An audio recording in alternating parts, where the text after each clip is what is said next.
Welcome to Man Does Tech, where I solve the problems you didn't even know you had. You start by verifying compatibility. Make sure your device supports Sound Assistant and has the required Android build. Once confirmed, open Settings, navigate to Advanced Features, and tap Sound Assistant, or launch the app directly from the app drawer. You must grant any requested permissions, like microphone and storage, because Sound Assistant needs them to modify audio routes and save profiles. Once those permissions are set, you're ready to begin configuring channels and custom behaviors. This immediate step gets you into the tool without delay.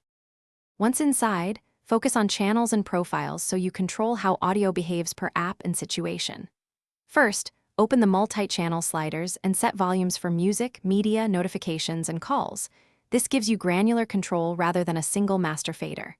Then create a profile, give it a clear name, and assign the exact sliders plus output routes, headphone, Bluetooth, or speaker, because profiles let you switch instantly. Finally, add schedules or triggers so the right profile activates automatically when needed. You finish by fine-tuning and validating everything so the assistant behaves predictably.